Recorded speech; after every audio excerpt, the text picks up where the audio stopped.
joined this week not by a dev, but by one of our marketing managers, or our marketing manager, should I say, Ben. We good? Busy day at work today. Thanks for having me on the podcast, and yeah, great day today. Yeah, it's been busy here to say the least. So what we're going to be doing today is basically running you through a short 15 to 20 minutes chat of, you know, everything from community engagement to our marketing efforts being upgraded to some potential, you know, future activations that we're doing, and potentially some news on our new partners. As well as we have esports caster and commentator EternalJay joining us in about 20 minutes time, just before 5 p.m. or 6 p.m. in Central Eastern time, to chat all things sort of the recent Alyssa Masters, the roster changes, and sort of, you know, roster mania that's happening without the player break, as well as, you know, sort of covering some stuff on ENDX, because he's a fan of ENDX and trades on ENDX as well. So yeah, let's start off with really the community side of things. We mentioned not last week, the week before, because we do this every 2 weeks, that we have sort of tried our best to find ways to really engage the community with new aspects of ENDX and ways that we can make them feel a part of the project and feel like they're involved in something.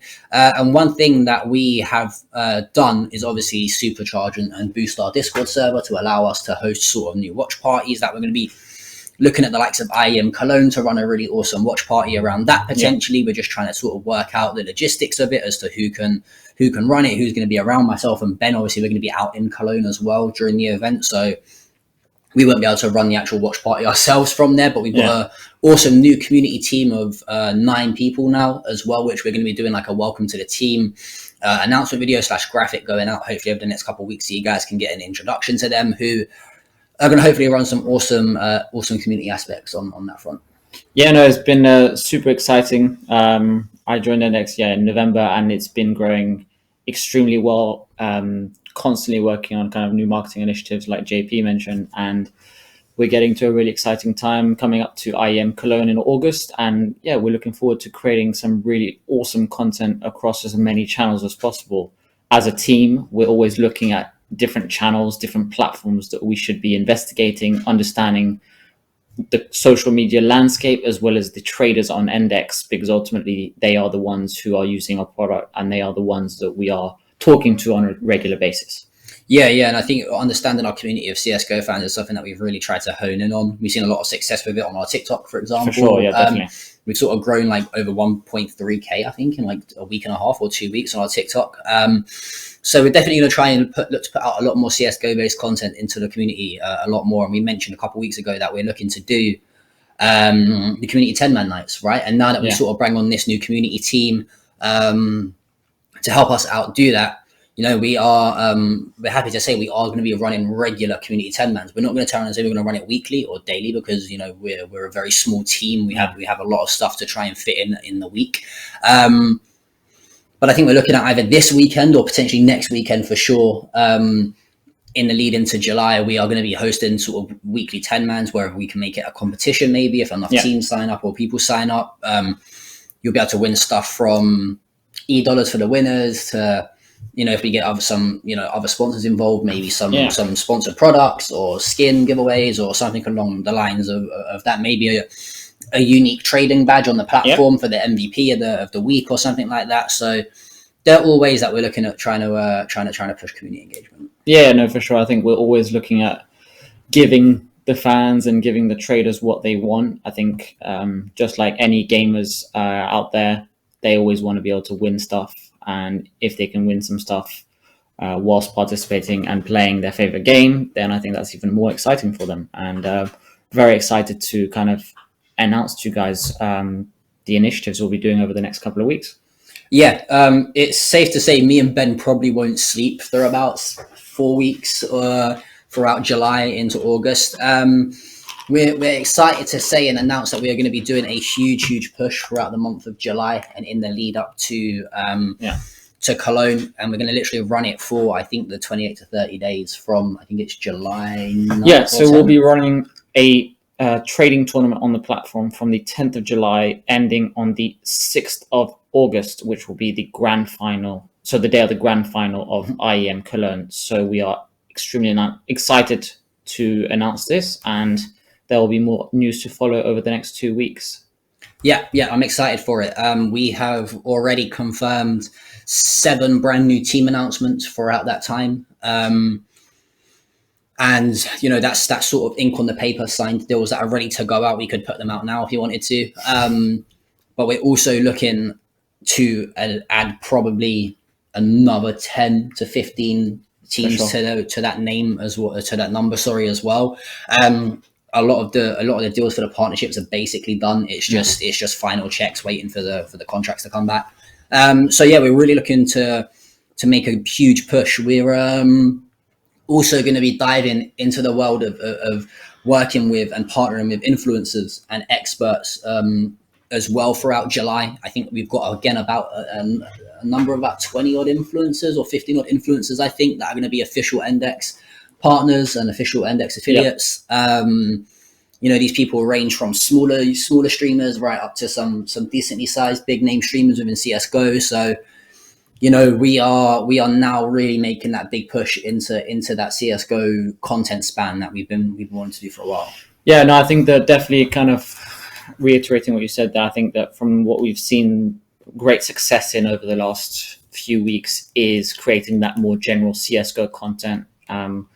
Got to give people what they want. And I think that we've seen some lovely engagement rates across all our channels because of this. And I think that we're going to keep on doing this, and we're going to keep on seeing that tremendous growth both on social media as well as ENDX. And so like JP said as well, we've got some really exciting new teams coming to the platform, some really exciting new players. We're constantly working as well on new features to bring to the platform. I'm sure that some of you will have seen the new referral missions that we've added onto the platform. And so there's lots of small gamification features that we're bringing to the platform that will make your trading experience that much better on the platform. Yeah, and again, it comes down to that whole gamification aspect, right, as well, that we keep speaking about.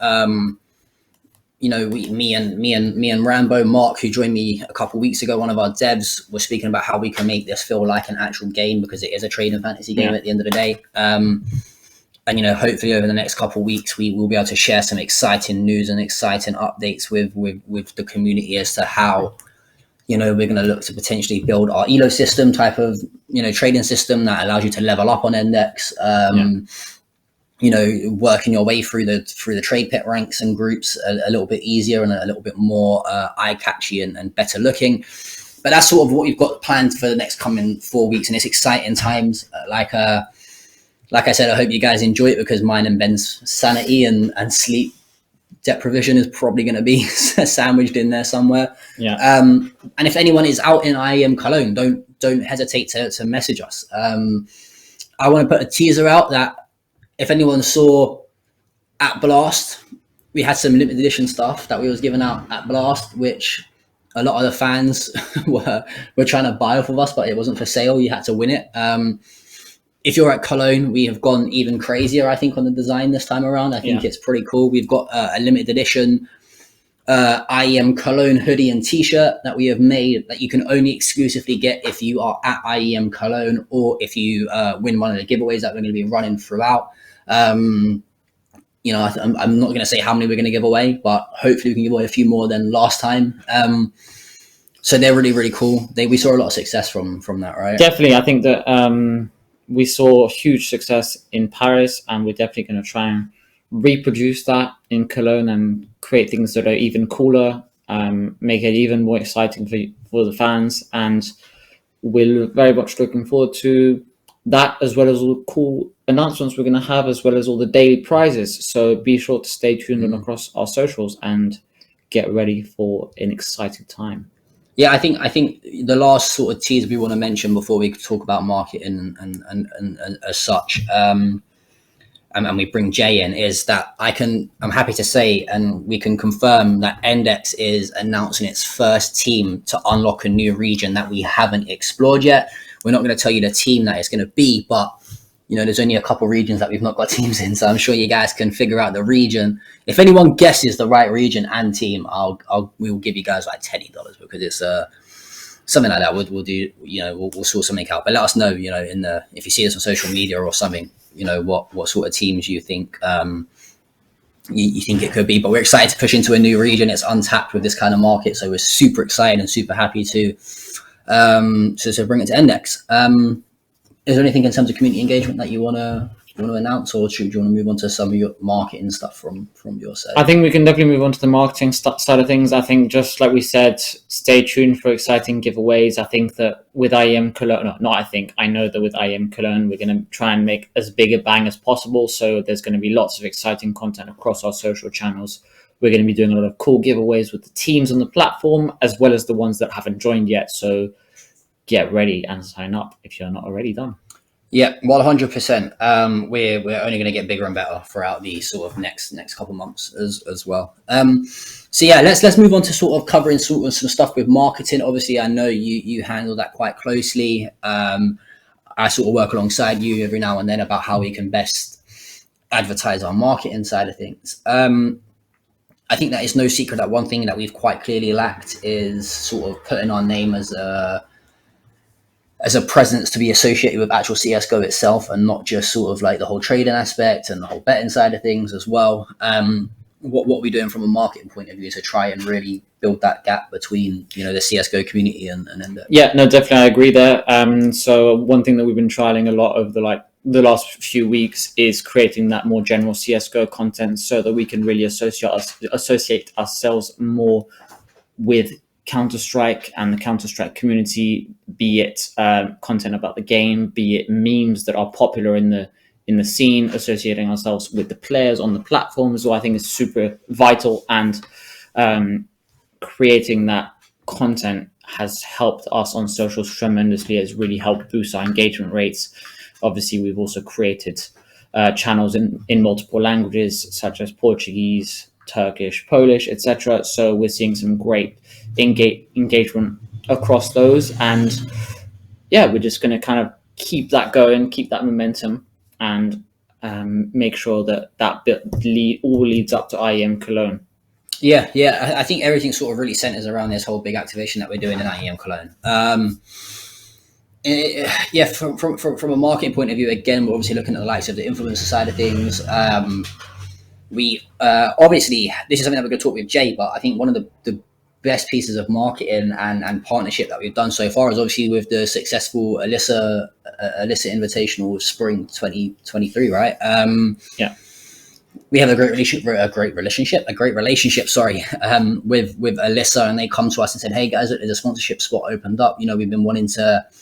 We was initially talking to them about sort of next season, when ENDX is a lot further and more developed, but a sponsorship spot opened up after I think one of their other partners, either dropped out or just wasn't able to fulfill what they wanted to do. So we jumped into it. It was sort of at the deep end. It was a really early stage of progression and integration, but I think all in all it was a pretty yeah, no, definitely, right? we had a really great experience working with Alyssa. It's really great to be able to associate ourselves with tournaments like that, and we're definitely looking forward to kind of continuing that with other tournaments moving forwards. Being able to associate ourselves and work alongside these tournaments and these players during these games is just amazing exposure for our platform and our brand, and we're definitely looking forward to kind of continuing this, be it with Alyssa and or other tournament providers. So we're very excited for the future. Yeah, and I think that's just sort of linking back to the whole engaging ourselves and putting ourselves in a spot where the first thing people think of when they think of CSGO is they think of ENDX, right? One thing that I know me and you are both big pioneers on, that I don't want to put our owners under too much pressure by saying it on the podcast. But we have started like a real early, and when I say super early, I mean like we wrote one line of a document kind of early. We sort of played with this idea and pitched this idea of like an ENDX Invitational style tournament where, we had the idea of like all ENDX partners from each region. So if it was Europe, you'd have the likes of Heroic, ENTS, Mouse, all these big name teams, but also the likes of, Arctic Raptors, for example, who are one of our smaller UK based teams, all competing in the same sort of Swiss format with main event stage. This is something that we do want to look at eventually, but it's going to take a long time to get right. One, because it's a big cost to run a tournament. and two, with all the other events going on around the same sort of time, we got to probably maybe even look at the next player break to run it between, or make sure that there's no conflict of other tournament providers. But it's something that we definitely want to do. We think it would be amazing to have an ENDX Invitational. And you wouldn't be able, like, you know, maybe we would run like one qualification spot that you can get in if you're not an ENDX partner, but every other team has to be an ENDX partner to wild cards. You know, like we'll get like one wild card for like an ESEA main or advanced team into it, you know, from the region. Yeah, I think that that is a big dream of ours. As JP mentioned, I think that this would be something extraordinary, given that the CS calendar is already extremely busy. But I think that this would be an amazing opportunity for ENDX. Obviously, like JP said, this is something much further down the line that we'd love to be able to do. But I think that something that we've really managed to create on ENDX so far is for the smaller teams like Arctic Raptors or Kusamo from Finland to be able to compete with the likes of Gamer Legion, Heroic, and Mouse, even Nine to a certain extent, right? If you look at Hades, who's the kind of highest in-game share price on the platform, it's been incredible, his journey. And I think that kind of goes back to our morals as a company in terms of like sort of uniting esports as a community and one. It could be very easy for us to do what a lot of other people do and just throw money at like the big organizations, say, okay, the top 8 teams in the world are invited. But, you know, you look at the success stories of the like of Into the Breach, ITV, right? Like when we signed them, they were ranked, I think, like 68th or like 75th in the world. And now they've developed so well. They've, you know, and the prices are shown on ENDX with Thomas going up like 50 or 60% at times. I think that every single team we've brought onto the platform and partnered with ENDX has had the ENDX buff, right? It actually is. I mean, if you look at ENTS, they're now 5th in the world. Yeah, you look at SOAR as well. They've just won their won a championship in the Portugal region as well. So I'm not saying that they wouldn't have achieved it without ENDX, but we've had a big what's the word I'm looking for? Big impact. Yeah, it's the stars have aligned. Exactly. We count our lucky cards, right? Exactly. But no, I think that's kind of all in terms of community engagement and marketing. We don't want to give too many spoils away. Probably not next week, but next episode in 2 weeks. I think that actually lands on like the 3rd of July or something like that. So it'll be a few days before we actually launch. It lands on the 4th of July.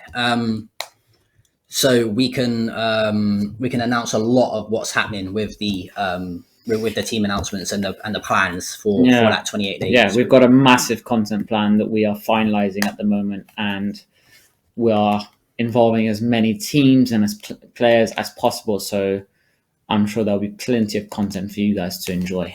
Yeah, cool. So what we're going to do, we're going to take a quick 2 or 3 minute break. And then when we come back, we are pleased to say that we are going to be joined by a good friend of mine, the EternalJay. You guys would have seen his face. You know, he's a beautiful man. Some people call him the Jesus of CSGO. All right, that's what I'm saying. But no, we're really looking forward to having Jay on the podcast. So we're going to take a few quick minutes break, and when we're back, we'll dive into all things CSGO.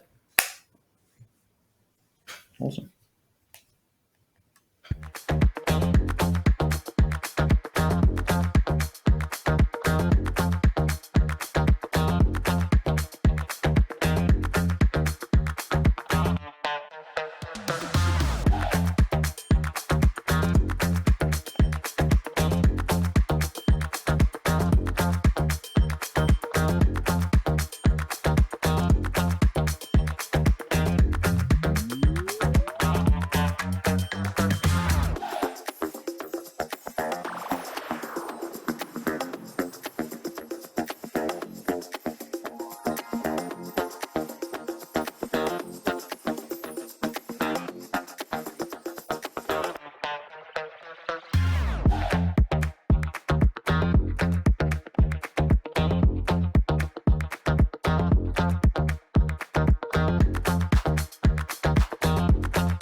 Hello, ladies and gentlemen. Welcome back to the ENDX podcast. I'm joined by the one and only, the infamous, the tier 2 demigod, as I like to call the only caster, other than his duo, that had been absolutely rigged out of tier 1 events, is the EternalJay. Jay, how you doing, my friend? Yeah, I'm not doing too bad. I've been enjoying the summer break. It's only been a week into it, and I've just mostly chilled out. But I think I need to do some work now to really feel like I actually belong somewhere. So gonna get cracking on that this week after the podcast is over. No, yeah, definitely.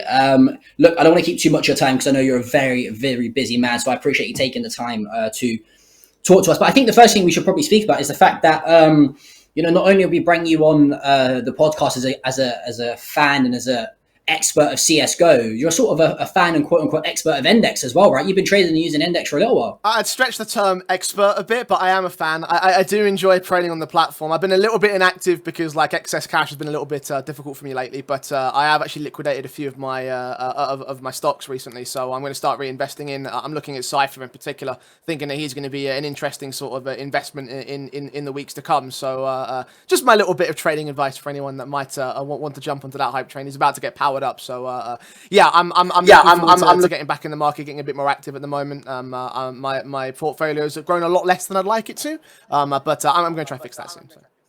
No, yeah, don't give any tips when you yet because we're going to save that for the end of the show. I'm going to ask you for your sort of top 3 investment things, but let's start talking more about general CS:GO. We're in the player break now, Jay, and it has been everything that player breaks and roster moves, sort of roster mania lives up to, right? We've seen tier 2 players, jetpack their way into tier 1. We've seen, high level players, leave superstar lineups to go to a new project. First thing I sort of want to talk about and touch on is the whole OG situation, because one of the players, that we have on our platform, Regali, of course, former Copenhagen Flames AWP player, filled in originally for OG. I think it was back at one of the Blast events, if I'm correct. I think it was like Blast Prem 4, maybe. I think it was, or something like that. He was standing in because Dexter couldn't make it. And since then, it looks like, OG today have announced that Dexter's going to be moved to the transfer list. And there are rumors that, Regali is going to be staying there permanently. What do you think of that move for Regali? That's a big step up, from the likes of Copenhagen Flames into a big organization like OG. Yeah, if there's one player I think I'd pick to go to that tier 1 environment and thrive on, it probably would be Regali. He's just been super sick across his projects, especially the Flames. He looked like a really sick element. I was kind of surprised actually when they benched him. I assumed that there'd be a transfer coming in as a result of that because he wasn't playing anymore. But when he was probably, I think, the best element of that squad at the time. So yeah, I think the Regali pickup for OG is stellar, as a permanent basis. I know he's been standing in recently and his performances again have been pretty good. It was actually at IEM Dallas, I think, is where he was showing up in a few online tournaments as well. So he's had that little bit of experience already playing in the tier 1 environment, just bedding into the OG system. They're going to be rebuilding around their core 2. So to me, this makes a lot of sense, I think, for OG, considering the issues that they've had with results. That they need to sort of, I think, take it back to formula. I think they're playing their cards right in that sense, and I think they've got one of the best players we have in tier 2 right now to join them. Regali I can't understate how amazing he is. Yeah, I think it's sort of been long overdue, right? That he's sort of got that move into tier 1, and I think sort of going into the likes of OG with the state that their roster is in, there's probably almost not as much pressure on his back coming into like a super, high level star-studded lineup that are performing and thriving really, really well. I think everyone in CSGO knows that OG are now going through this whole rebuild process. They've looked to, I think, change 2 or 3 out of their main core of their roster. We've seen the changes in IGL, sort of quite consistently over the past 6 or so months. So I'm super interested to see how Regali gets on there. I'm not sure if that news has actually been confirmed or not yet. So I think it's all reported at the moment. They have officially transfer listed Neofrag and Dexter about an hour ago. So I know that obviously this is all like transfer window sort of like football reporting, basically in Counter-Strike today. So I know that like an hour ago they officially benched 2 of their stalwarts, which I guess kind of sucks for them, but at the same time, again, the results are not coming in for OG, so I sympathise with what they're doing. The report is that Regali is going to join them and going to rebuild around the other 2 players that they've kept on their books. So that, again, we don't know what the other few elements are going to look like, the other 2 players that they're going to bring up. So I guess a lot of OG's success really depends on who those guys are. But I think as a starting point, there's a pretty solid core. Again, anything that me and Jay say when it comes to transfer rumors and potential roster changes, it's all rumors. We've not got the inside scoop. I don't want to see us plastered over Dust2 or .gg somewhere saying podcast confirms the transfers. This is just going off what something like, what really well-respected journalists within esports are saying. So 9 out of 10 times they hit the nail on the head. But yeah, it's exciting. How do you think that's going to impact Regali's price as well? Because we've already actually seen him move sort of from like $1 to, I think he peaked at $1.60 when he went to IEM Dallas with OG. He's dropped down since, but now back up to sort of 140 region. Now the rumors have started to circulate. People that are invested in him, they must be looking at this and licking their lips slightly. Yeah, I mean, I'm looking at investing in Regalia. I think I missed the boat on that one because it has spiked quite a lot. I'm not sure how much of a return that will come through, so I'm a bit more of a safer trader in that sense. But, I mean, the rumours certainly have some weight to it. Again, Regalia has played with him as a stand-in before the player break-in ended, so he's obviously got that background. He's got that link into the OG side. I'd say that him being added is pretty likely. I reckon that his price will spike. I think he's at 139 right now over on the market. So by how much? That's a bit of a question. I don't think we have any other OG members, if memory serves me correctly. So that again, it's a big question mark as to how high he'll go. But his price is definitely going to go up. I'd say around maybe. I'm hesitant to give a number, honestly, because again, I'm not 100% certain as to where the fluctuations will look. If it was a significant team name, like if he went to like a FaZe, for example, then yeah, it's going to go up massive because that's such a big roster to sort of look at. I reckon that if OG play their cards right and they find themselves with Regali over a period of time, then that's where things could really pay off if you invest in him now. But that was all dependent on how well Regali and his new squad will do when time comes to actually get some results and trophies on the board. No, yeah, definitely. And I mean, sort of staying on trend with Regali and ex-Copenhagen Flames, it's a roster that sort of inside out so well yourself, sort of operating in that tier 2 level of play. What is really going to happen with this ex-Copenhagen Flames roster now? They find themselves, in a very tough spot. Obviously, the unfortunate news that, Copenhagen Flames did, liquidate and go bust, unfortunately. That's obviously upsetting from our point of view because they were an ENDX partner that worked really, really hard at pushing our product. We've obviously still got all 4 players from that X team on our platform, being TMB, Bird from Sky, Rolls, and my head's gone blank. Who's the last player? Go on, I'll let you figure it out. There we go. So yeah, we've got all 4 players. The only person we haven't got on our platform is Farlig, of course. He joined sort of slightly after we listed them.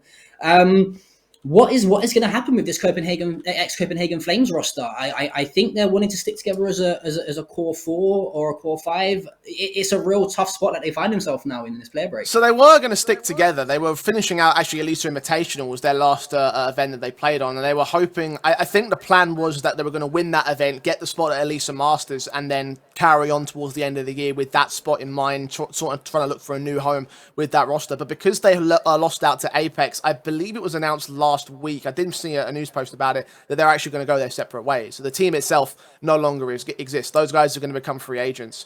So the team itself is going to be no more. I think the people that come out, or the person I think that comes out the best for it though, is probably Bird from Sky, because he did wonderful things tactically with this team. He was able to outplay a lot of different significant squads within the tournaments that they were playing. And I mean, you take a look back at that Elisa event, like they made it all the way to the grand finals as a completely orgless team without much in the way of much background, right? Then they out like an Apex who won that event and were able to have all this background support, staff, coaches, what have you. It was just those 5 guys plus their coach, a Cube, who was sort of in and out at the same time. So for Bird from Sky to do what he did with that roster, I think he's going to come out as like an IGL that people want to sort of aspire to. As for the rest of the players, I'm not 100% certain yet. There's a lot of question marks about it because they may have turned down opportunities to stay together as a team for the time being. It didn't work out for them, and now, well, they don't have a home and they're not going to stay together now.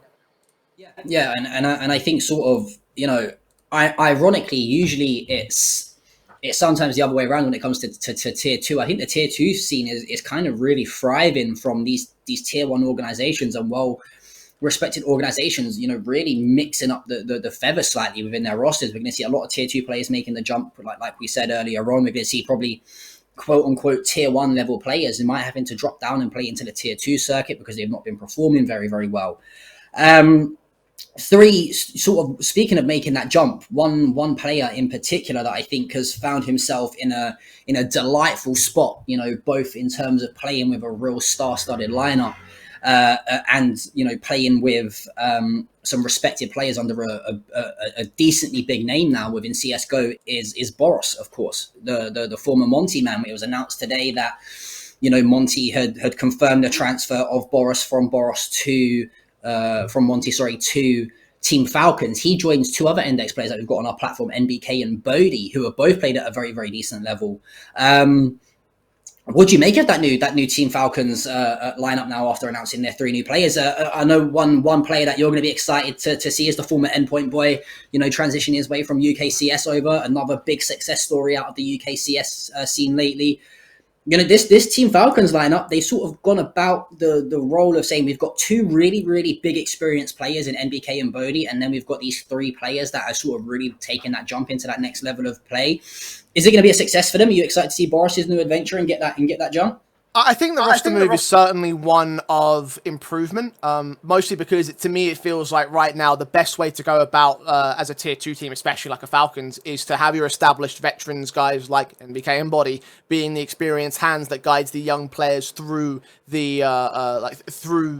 their own career development and produce talents to aid them in a relatively long term and eventually give those guys careers in the tier 1 space going forward. The Eyeballers, for example, are a team that does that, and they were consistently doing well. I think the problem is that it can have its limits depending on who's captaining the project. And I'm going to be honest, I'm not a big fan of MBK's IGL-manship. I don't think a lot of people have faith in him as an IGL. I don't remember many successful projects for him. The previous Falcons, for example, didn't quite work out. And he's back on as IGL as far as I'm aware in this particular project. Because I don't think that Launch, MHL or Boris have priors as IGLs, or they have the skill set of IGLs, unless Body takes it over. But again, I'm not sure if he has the skill set either. So that to me is where I think a lot of the issues come up with the Falcons side. When you take a look at those 3-man signings, like those guys are absolutely lights out. MHL was stellar for Endpoint. Launch, I've been creaming over him for the last 6-12 months or so. He's been ridiculous at times. And Boros as well. He was also a guy that was playing on Endpoint, did wonders for that team, went out to Monty, and of course made top 8 in the major. So these guys have like the repertoire in terms of star individuality to be able to bring some firepower to the Falcons side. I think they'll hit the ground running when it comes to the new season. How much further they go from that, though, once they start to get found out, once they start to get read, that's where I think the whole thing falls apart for me. Yeah, and I think it's always sort of that purple patch that they go through, right, with new rosters that we see in CSGO, that they start off really well, but then when teams start to learn how to counter-strat them and counter what they're doing, it can become a bit of a tough task, to say the least.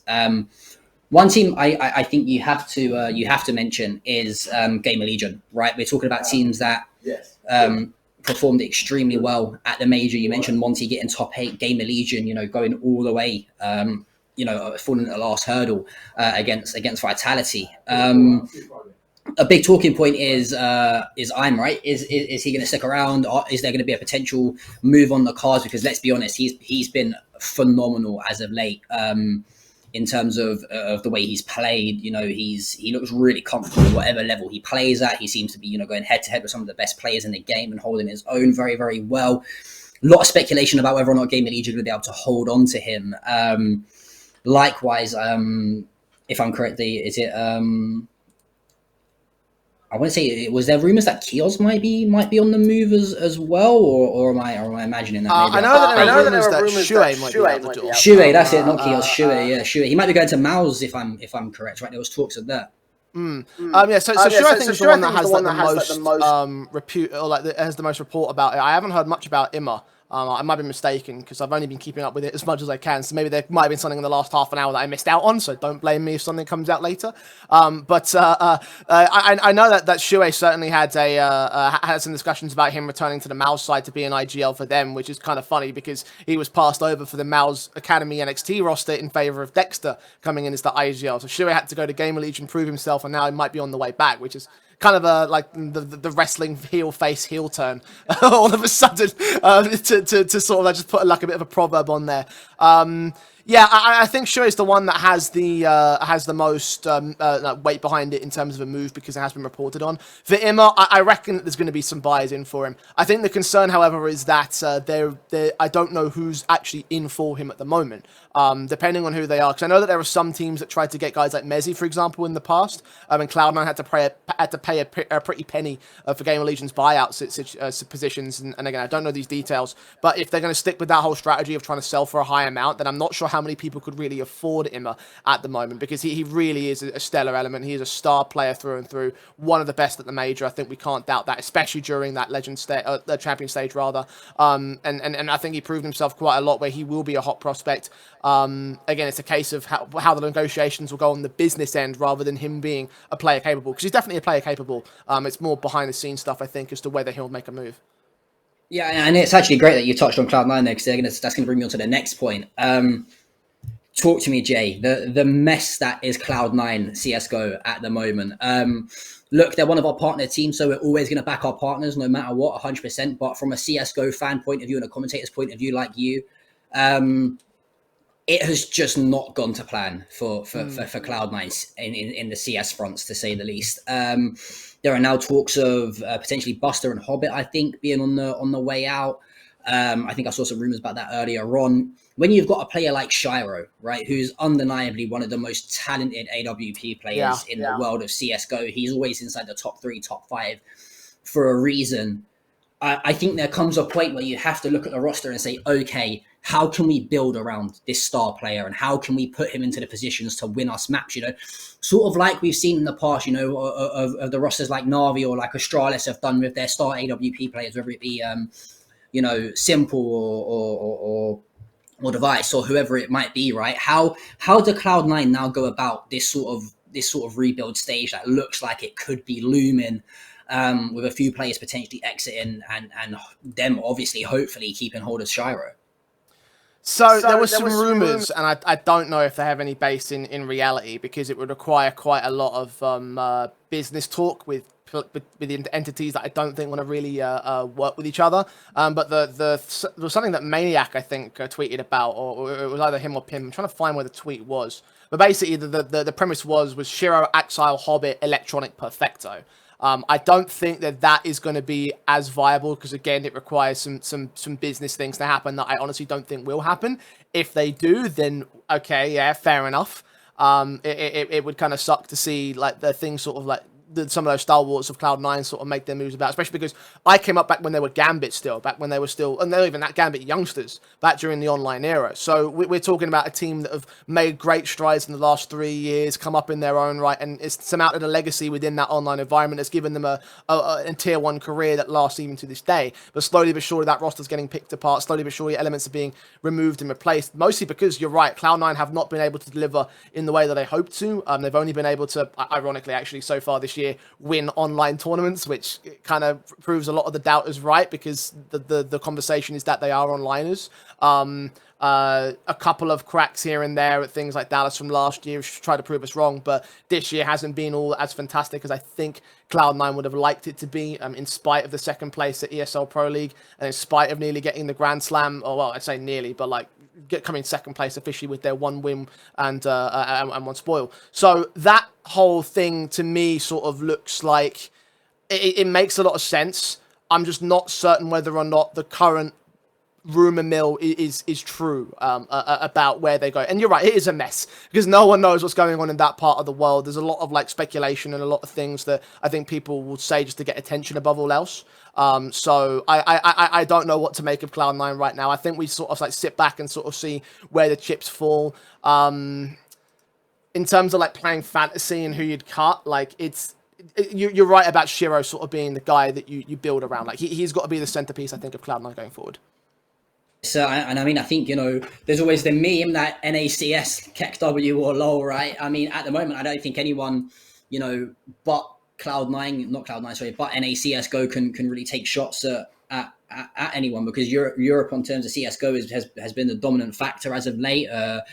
And I think will continue to be so, because another North American based team that's really, really struggling at the moment is obviously Team Liquid as well, right? Like there's been a lot of talk about potential of a Liege being sold and being pushed on his way out after a long career there. We had the whole, Nitro announcing that he is calling it a day when it comes to CS:GO.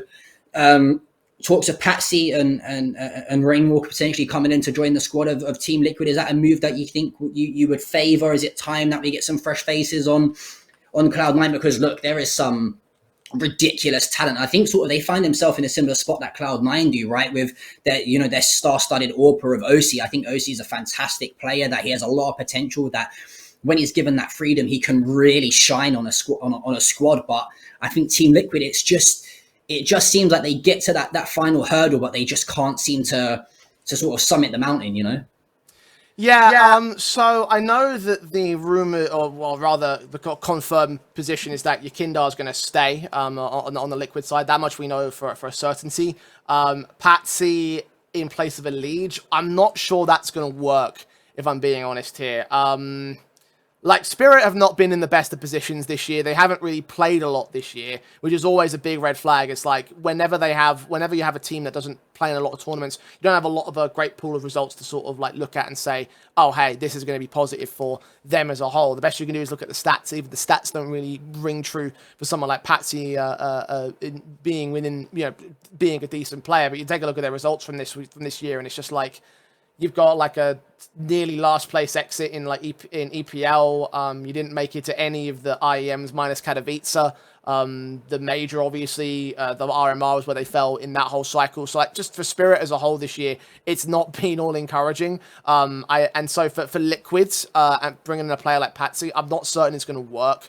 Again, you have to consider that something needs to change. I just don't think this is the move to make at the moment. I just don't think Patsy's going to be enough of an impact to bring home something decent for this Liquid squad. I also think from a business perspective as well, like, you've got that whole North American identity. Like, why would you change that at this stage? Like, Liquid are the North American team. Cloud9 are no longer involved in that. You've got a bunch of the tier 2 organizations who don't make it as high as a team like Liquid do. So I sympathize with the idea of getting results. I'm just not sure that in the long term that's a smart move, and I don't think Patsy's the man to make it happen. I think, one thing we need to note is that, again, these are all rumors and speculations. Who knows what the future of NACS is going to hold. Quickly bouncing back over to the European side of things, because we've only got a few more questions and then we'll let you go. One team, that was on a dominant spree for quite a while was Na'Vi. But since, it's been a tough spot that they found themselves in. Of course, it's impossible to ignore the conflict that is happening, of course, out in Ukraine where they're based, and a lot of their players have a lot of real world and real life serious situations happening right now. And you've seen the amount of interviews that the likes of Simple have given, for example, throughout the major and throughout major events, to say that it's really impacting the way the squad is playing. When you've got what's happening on out there, it's really hard to focus on the world of CS:GO, but it seems like they now have made the conscious decision that some things aren't right within the roster. If I'm correct in saying that they've moved NPL to the bench, or he's exploring other options elsewhere. Talks of them going international as well to potentially bring in, some players from other regions and expand into a different region. What do you think is going to be held for Na'Vi? Because there's no doubt about it that they have got the GOAT on their team in Simple. They've got some really, really strong players that they can build a solid core around. What is next for Na'Vi? They're in a state right now where something, unfortunately, I think does have to change. Yeah, it's kind of been that way since Boomich went out, and they've not really been able to recover. And I understand why they want to make that move, where they want to sort of remove someone like that from the organization. I just think that it hasn't done them any favors in the results. I don't think that's really deniable. That's a undeniable fact at this stage. I think international is the right way to go, because I don't think that Na'Vi don't want to sign Russian players. And again, as you mentioned, obvious reasons why. But then that leaves the Ukrainian scene, which isn't exactly stacked right now. There are several players on Monty who I don't think would fit within the Na'Vi system. I think look further down the field, and I don't think there's players of the caliber that would fit into a team of where Na'Vi want to be. So international is really the best place you can go unless you want to open back up to that Russian market. So for them, there's kind of yeah, there's very few options unless they do go to the international stage. And at that point, options open up in a massive amount. There's so many free agents. There was an article posted on HLTV of how many free agents there could be. And I could say that there's like a number of combinations that you could like implement in place of MPL. Obviously, the rumors about Electronic and Perfecto, if they go, then you could find some decent IGLs and backup dancers and veteran elements to sort of back it up when it comes to the wider European space. So for Na'Vi, I think that really is the best way you do go. Again, similar to Liquid, though, do you want to compromise that Ukrainian CIS identity that Na'Vi have held for so many years? That's another question about the business side of the industry that you have to consider if you're Na'Vi. In terms of results, though, going European seems to be the best way you make that move, I think. Staying on the topic of Europe as well and European sort of powerhouses, I think it's, you know, it'll be rude not to touch on a team the caliber of Heroic, for example, our newest partner that we've got at ENDX. I think it's safe to say that they're not going to be making any roster changes anytime soon for that 5 going into CS2. It was a bit of a bitter end towards the CS season, right? Before going into the player break from Heroic, they were number 1 ranked in the world for what seemed like forever, even though it wasn't that much of a long time. Then obviously they went into the likes of Blast World Finals. G2 took that top spot, and then since then they've been sort of fishing around the top 5, top 3 for a while. Going into CS2, are they going to continue to hold that same firepower? You know, I mean, when you're led with someone with the experience like Cadian, I think, you know, it's safe to say that they've got a solid IGL there for many years to come. But going into CS2, with some of the changes, do we expect them to get back on top spot? Are they gonna still be competing amongst the best? I think with CS2, it's a bit unpredictable because you don't know what the key differences are, and even the subtlest things can make a massive difference in Counter-Strike. So in terms of will they survive, I mean, that's a question you could ask for any team at the moment. What we can do is look back on what we've seen from Heroic this year and just say that it's been nothing short of stellar. I personally think they are the best team in the world right now because no other squad has basically come top 4 in all of their position, in all of their tournaments this year, minus a top 8 at ESL Pro League and a top 6 at the Blast group stage, which is a group stage tournament in the first place. Other than that, you're talking 2nd at Katowice, 2nd at the RMR, 2nd at IEM Rio, 1st at Spring Final before we left to go into the player break in the first place. Like, we're talking about a team that, yeah, had a difficult end to the year last year, but coming into this first 6-month period, they have just been lights out as a team. They are the most shockingly consistent squad I think we could have right now. And it's a bit of a shame they haven't won any trophies for it, because I think that a team that have done as well as they have over as many tournaments as they have, they kind of deserve some silverware in my eyes. Finals, right? Back in Copenhagen last year, that they won off the back of that, and that was really what sort of set them in a solid lineup. But yeah, we'll have to wait and see. And I mean, I think, you know, we could sit here and talk for hours about CS2 with some of the changes to the game and how it's gonna impact the world of CS:GO. But I'm conscious of time. What I'm going to move on to now is sort of your hot takes on. I'm going to ask you some questions related to ENDX. What we're going to do is we're going to break them into 3 parts. I'm going to ask you 3 questions. I'm going to give you the prices of 3 players on ENDX. I'm trusting you, Jay. We've been friends for a long time. Close down ENDX. So I know you've got it open right now. I'm going to tell you the price, and then you've got to guess the player. Okay. And then I'm going to ask you for your dream team of 5 players that you can only make from ENDX players that are listed now or in Power Up. And then also we're going to touch finally to close out the show on the Alyssa partnership that we had with them as well. Does that sound okay to you? I'll do my best. I can't guarantee that my prices will be all that stellar because they are always in flux, and I'm a little bit awkward with my short-term memory, but I'll do my best. Let's see what this is where the community watching just get on and absolutely pump or dump the prices. Please don't. Come on. Okay, let's start with a really easy one. This player is up 699% since IPO and is currently listed at $70.99. That would be like Hades, right? Yeah, correct. Hades from 9. So nice and easy. All right, nice and easy. Let's get a little bit that investment. That would have been amazing. Yeah, I know. Yeah. Let's start off with a little bit harder now.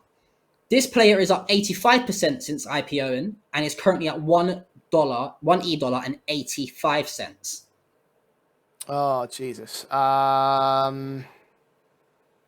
You can have one clue throughout the whole 3 people. So you can choose to use your clue now, or you can choose to use it later. Okay. In the last question. Jesus Christ. I think it, body maybe. Is that your final? Is that your final answer, Jay? Yeah, I'm going to go with that. I don't know. So you've gone with Bodhi? That is incorrect. The answer, Bodhi is currently at $1.41. The correct answer was ENT's player Nurse.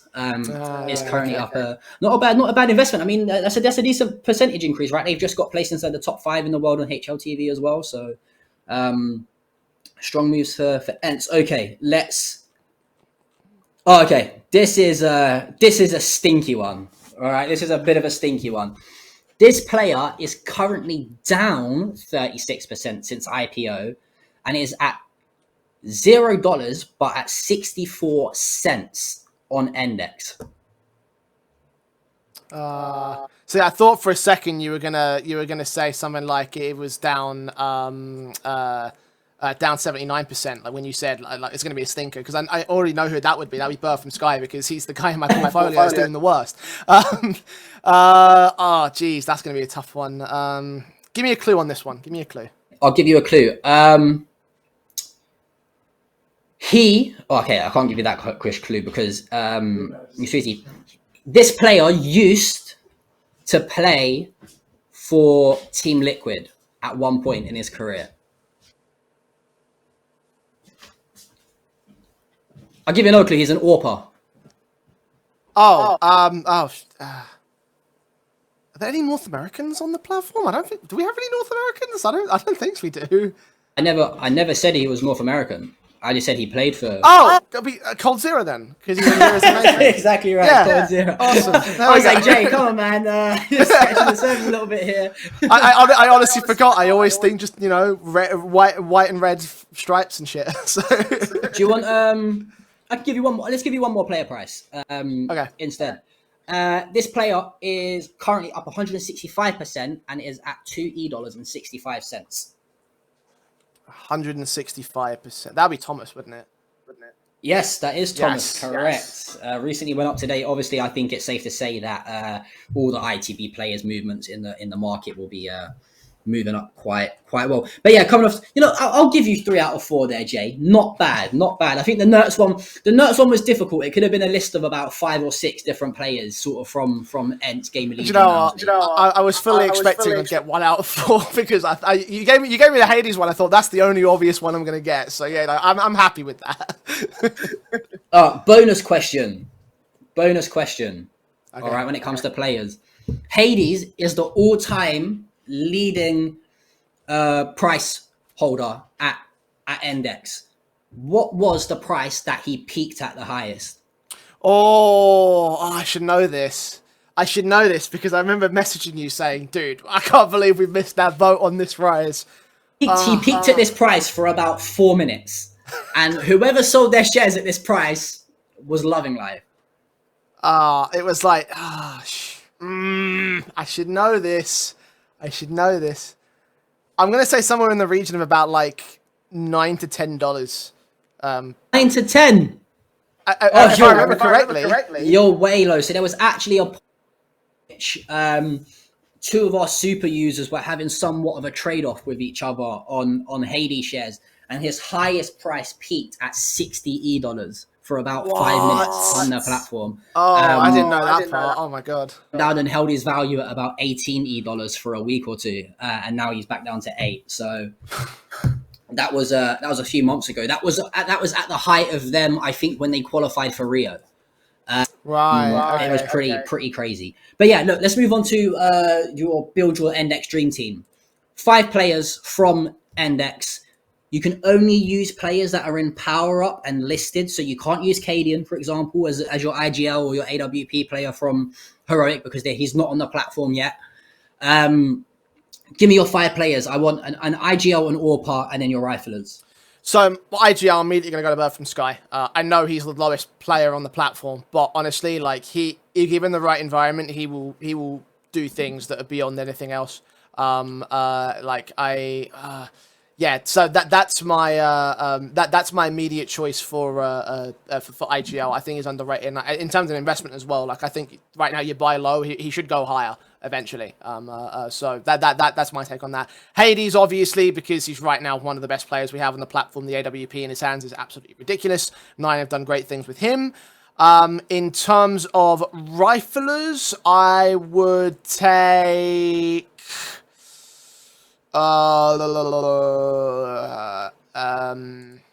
who would I take? There's actually quite a few options here in terms of riflers. If you're asking me, there's only one entry fragger that you want to take right now in current form off the back of the major, right? Like, is he on the platform though? Cypher, I would take Cypher. He's in power up. He's in power up. Oh, right now. I didn't see that part. Oh, sorry, I completely forgot about that. Yeah, no, yeah, Cypher, obviously. Cypher would be a hell of an element. Obviously, he's ridiculous. Is Immer on the platform as well? I think he's in power up. I think Immer might be in power up. No, Kios is in power up, actually. Kios is in power up. Okay. We don't have Immer. Some riflers that I could give you. I'm scrolling through now to figure out who is actually on the platform and not, because there's so many individuals. Who else? Regali's an AWP. I don't want to have him. Axel. No, Axel's an IGL, isn't he? You can take him as a rifler. Sorry, nothing is the IGL. Sorry, no, Axel. I'll take Axel as well. And then the last would be... Who would we have? Do you know what?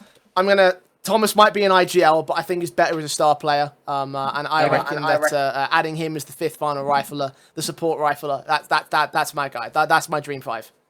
Two UKCS players in the dream team as well. Do you know what? I'm not gonna lie to you. That is a good international. Technically, I mean it's a European core, but you've got you said Axel thrown in there as well, right? Yeah.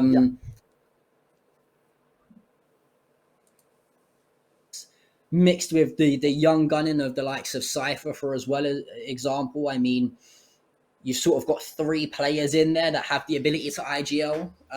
Like you said, your IGL, you went for Bird from Sky. Yep. You've got Thomas, who could secondary IGL. And I think you're right in Axel. I think he might second IGL with Nathani, or he has got IGL experience. And you've got Hades, who can hold his own. Do you know what? That is a good team. I think what we're going to do is we're going to keep a record and a leaderboard of, what people, that we get on guests pick, and pitch them in like a dream sim. Maybe we'll get like ChatGPT to run a tournament simulation or something like that to see who comes out. No, here's the thing though. You can actually program the bots in the game. So if you set up a server with that, you could run your own little mini bot tournament and then do that. That'd be fun. The ENDX expert dream team invitational or something. That would be quite funny. We'll get you guys to cast the games as well. That would be jokes. But yes, cool. Last point quickly. I think, yourself being one of the many faces of Alyssa and Tier 2 esports. Alyssa Invitational 2023, they of course announced that the Alyssa Masters is back at the Espo this year as well, which is great. We're going to try and come out to it and be a part of that. Talk to me through what it was like having, as a caster's point of view, the integration with ENDX, live player pop-ups. That was the first of its kind experiment into esports. Was you a fan of it? Did you like to see it? Would you like to see the integration in more events as well? Yeah, I mean, I told Alyssa I think we need to refine it a little bit more, because it'd be nice if we could have specific players brought up, like if it was like a 3K clutch, because I think one of the things that we had in terms, I don't know if it was like an API side or an R side, but like we had like just random players being generated from the widget.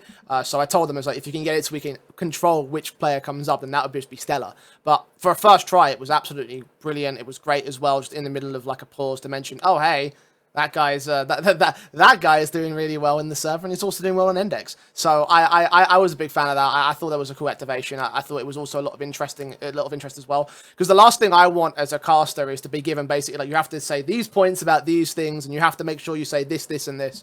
But that was not the case at all. Like we were just told, like, listen, this is going to come up on screen. You can talk about it, and just see the details and plug ENDX and give him and give him a shout out. So I really enjoyed that creative side of it as well. I thought that the stats and the details were very interesting with ENDX. I thought that they helped contextualize things a bit more, especially when we got like someone who's currently doing very well on the ENDX market, doing well on the server as well. We can say like, listen, there's a reason why he's doing really well in the market, because he's a sick player. So like there was a lot of intrigue around using that to like enhance the broadcasting side of the Elite Invitational, and I'm hoping it continues on because I thought it was a really cool thing for us to do. I thought it was a really cool part to level up the show, so to power up the show. There you go. I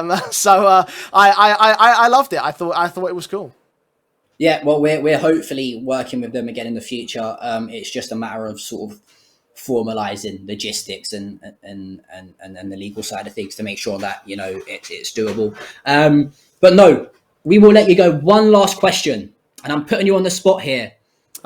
You have the ability to bring any team and player to ENDX that is not signed right now. Ooh. This is your call to get these teams to partner with ENDX. What organization are you pleading for to come to ENDX at? Because you want to invest in that player. Give me the organization and the player. Oh, jeez. Oh, there's a lot of good candidates here. Oh, my Lord. Oh, Jesus Christ. There's a lot, man. There's really a lot. You have put me properly on the spot with this. Do you know what? I want to see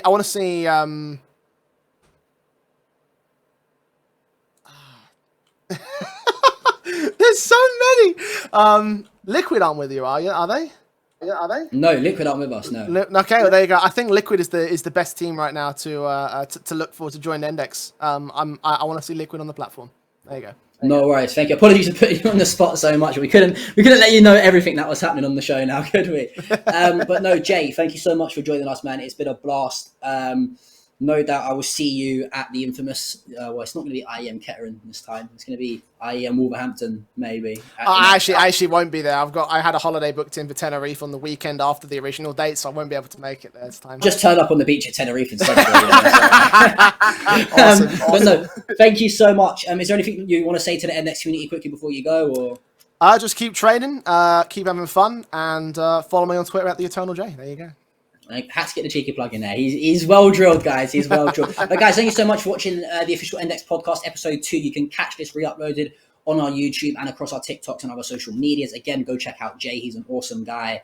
And you will definitely see his beautiful face and his amazing voice on the big screens for many years to come. Stay safe, guys. Make sure you follow us on, keep connected, and we'll see you guys in the next episode.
Ooh.